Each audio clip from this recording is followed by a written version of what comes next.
Hello, it's Josh from the Comic Book Collecting Quest. Just a little update here. I sold Dell 1127, the Three Stooges, one of the Three Stooges comic books I have. I'm not too sure what the numbering was, if that was like Three Stooges 3 or maybe even Three Stooges 1. I'm not sure. But I sold that for $10, so minus the 15%. I don't want to do the math right now. Oh, well, $1.50.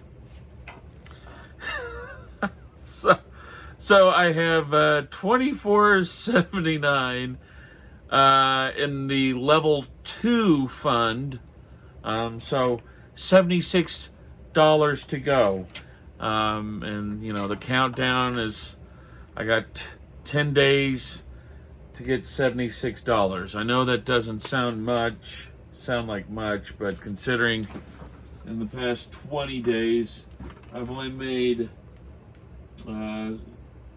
86, 96. I've only made $96 in the past 20 days. So let's hope things turn around the next 10 days. Come on. More filler here. I really want to talk about Batman. I really like Batman a lot. Batman was my introduction into comics, or well, the superheroes, I guess, because I watched, the first movie I ever rented as a kid was the first Batman, rented at the local IGA, and then the first movie I saw in theaters was Batman Returns, and I was a big Batman Returns nut. I still am. I watch it. I watch it often. I mean, I don't watch it, every year or so, but I watch it probably once every 3 or 4 years. And then I watched it recently, and I was like kind of disappointed because it's still such a great movie. But I was like, man, they really had those one-liners going. I know that was kind of a thing that they liked to do in the 80s and early 90s, is have those one-liners. But it's like the first movie had the first Batman had the great script and obviously Jack Nicholson and everything, but then it seemed like the directing and production wasn't as good as Batman Returns, but then Batman Returns lacked in script writing. I just hate those one-liners. It just ruins it. Well, it doesn't ruin it, but come on. Anyway, so then after Batman Returns, I still have some Batman Returns toys because that toy series was huge. I loved that when I was a kid. I think every boy my age loved that Batman Returns toy series by Kenner. And then I got into Batman the Animated Series. And I still to this day, I watch the Batman animated series a lot. I still, I watch, I love it. And as a matter of fact, all those DC, animated films, I really like those a lot. But anyway, so Batman has now reached its 900th issue. It's lagging behind Spider-Man. Detective Comics, I think, is on it's in the 1060s, or 1060 some. And Detective Comics is good right now. It's got that, I think his name's Ram or Rom V. I do like everything he does, but to be honest, he's he confuses the heck out of me. Sometimes I'll just be like, where is he going? What just happened? Because I do like his writing, obviously, because I read the Swamp Thing series he did, and I'm reading the Carnage series he's doing currently, and then Detective Comics. But that's my complaint, is sometimes it's a little too heavy for the simple-minded comic book reader like myself. But so I read these just now, actually. I get my comic subscription. I have it delivered to me once every 2 months. and so I was a little behind. And I have I hate to say I'm a super busy guy, but I'm a super busy guy. I got a family. I got a 2-year-old kid. I've got a job.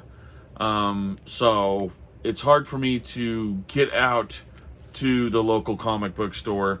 So it's just easy for me to have it delivered to my doorstep, and I don't have to worry about. Especially, I don't have to worry about like having to fight for a Spider-Man number 8 or whatever that Spider-Boy was. I did get one. I didn't get that cover. I don't care. That's a good storyline. But anyway, that's a whole nother subject. So back to these. Getting back to these.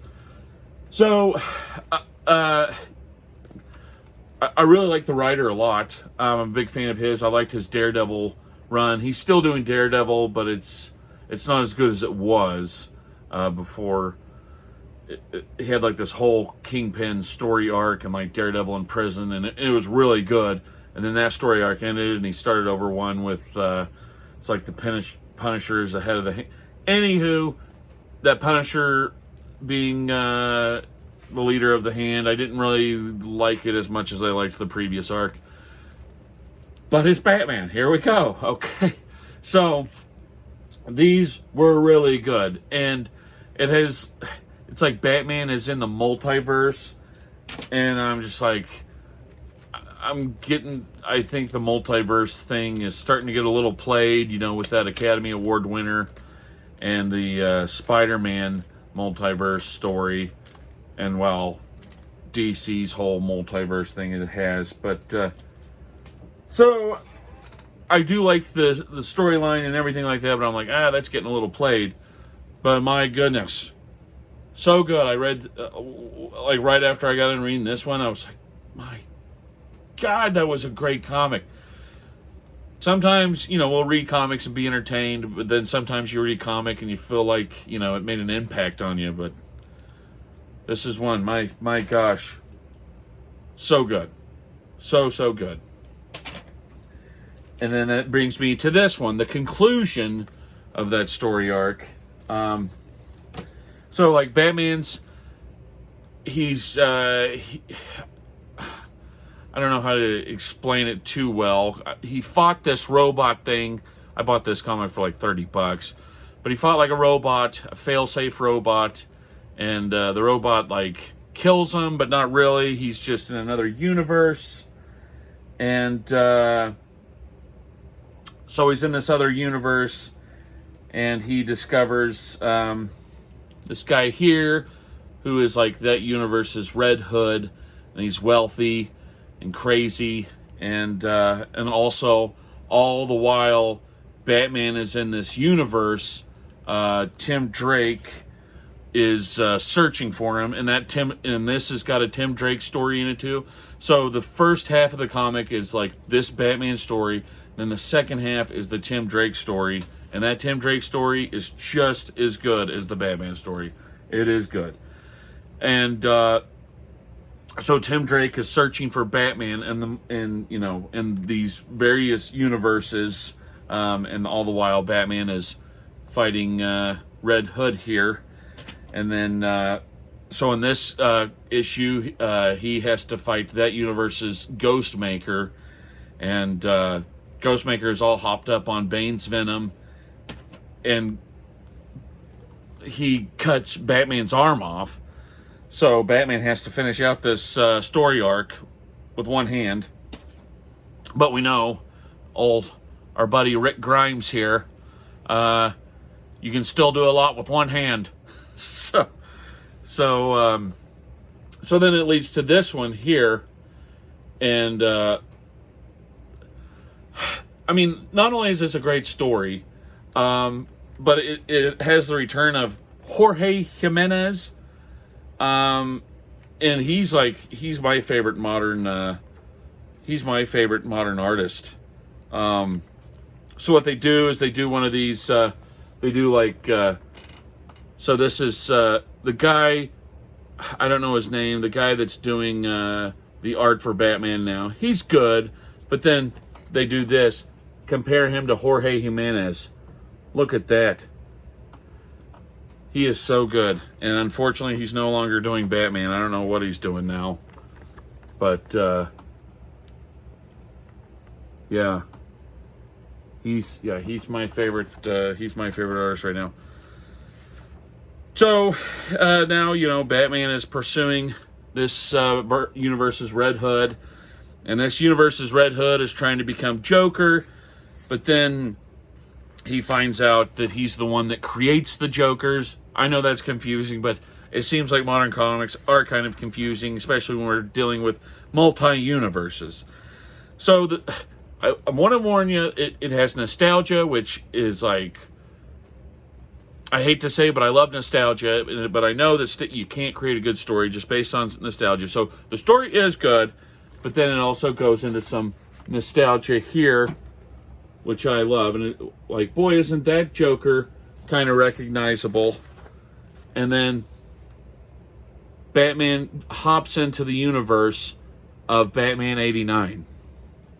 So what happens is the Red Hood jumps into this multiversal machine, and Batman has to jump into it too to chase Red Hood through all of these different universes. So he's just jumping from universe to universe to universe, and meanwhile taking us down a walk down memory lane. And here we are. Batman the Animated Series, or Batman Adventures, which I still read and still enjoy. And then we got Christian Bale's Batman. And then one that I'm currently watching too is the now I can't remember it. Batman Beyond. And it turns out Batman Beyond's Bruce Wayne here is kind of the one that saves the day. Not really, but he gets him halfway there. And then we go through some more universes. And looky there, Batman 66. And then Batman 66, excuse me, gives him his belt. And that kind of sets up the big joke. Oh, and then, so Batman 66 gives him his belt. And then Batman The Dark Knight Returns gives him his uniform. So it's like, remember all your favorite Batmans, you know, coming together in this 900th issue written by Chip Zdarsky. So good. Excuse me, sorry, I'm talking too much and I'm drying my throat out here. So yeah, he's got all the great, you know, he's here. So Red Hood is in a lot. He goes to a blank universe and starts creating this universe, and it's got a Joker shark, and it sets it up for I can't help it. I laughed and I enjoyed it. The return of shark repellent. Thank you, Batman 66, for the shark repellent that shoos the shark away and essentially leads to Batman taking out Red Hood. So, sorry. And then, sorry, I had to take a break there. I'm not much of a talker. I'm more of a reader, and when I talk a lot, my throat gets dry.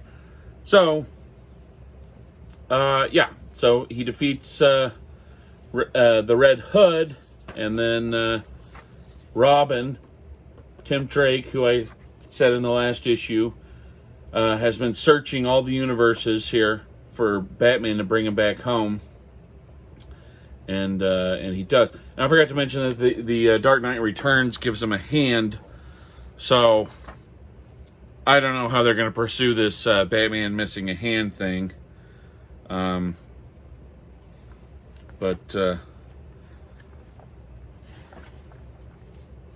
So the very last, I feel like an idiot.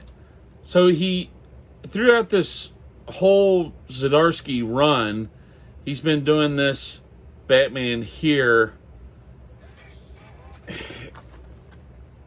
And then at the end of this, he concludes it with that, and it just makes me feel like an idiot because I'm like, what does it mean? If I was a smarter man, I think I would know what it means. But I do not. So anyway, sorry I spoiled this for you, but I had to talk about it. I was so fired up after I was like, my God, that was very good. Very, very good. I hope that Zdarsky is able to, I hope he's able to stick around and keep writing, you know, for Batman. I know what happens is these writers, you know, once they start selling comics, they move on to bigger and better things. So hopefully he'll stick around for a little while, another year or two. Give us 24 more issues, and you can leave. Anyway, yeah, like I said, Three Stooges sold. I got 10 days to make $76. So here's to hoping. But yep. So hopefully next time you see me, I'll be a level 2 dollar Ben Diver. Have a good one.